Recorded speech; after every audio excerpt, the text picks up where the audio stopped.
Hey, I'm Dr. Quinn Curran, a naturopathic doctor here at Mobility House, and welcome to Mobility Monday. We're going to go over my top 3 things that are must-dos for anyone training for either a HYROX workout or a high-intensity hybrid workout to keep you performing well and injury-free.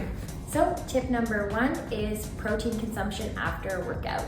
Especially for women, we have what are called more oxidative fibers, which means we need to be a little bit more intentional about muscle recovery. So getting in that 30 grams of protein within that 30-minute window of a workout will ensure that we're not only growing our muscles adequately, but we're also repairing them adequately as well. Tip number 2, magnesium bisglycinate before bed.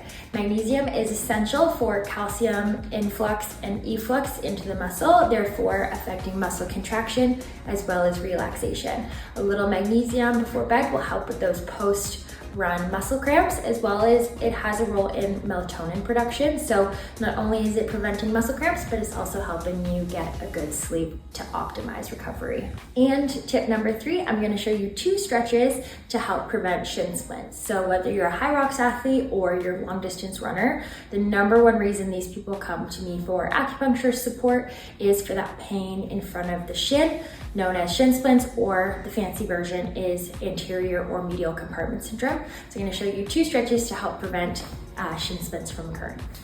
So stretch number 1 is going to be a standing wall calf stretch. So you're really just going to put your toes on the wall and then angle into the wall. If you need to use your arms for support, you can. But then essentially you're just leaning in and you'll feel a good stretch in your calf there. Now the next stretch that we're going to do is a kneeling anterior tibialis stretch.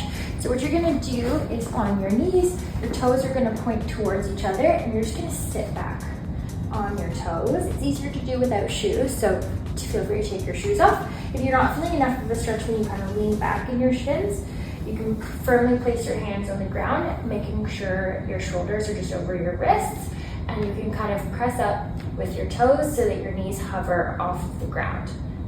But that is it for this week's Mobility Monday. If you have any questions, we're always here to support you in any way when it comes to health optimization, sports recovery, and anything in between.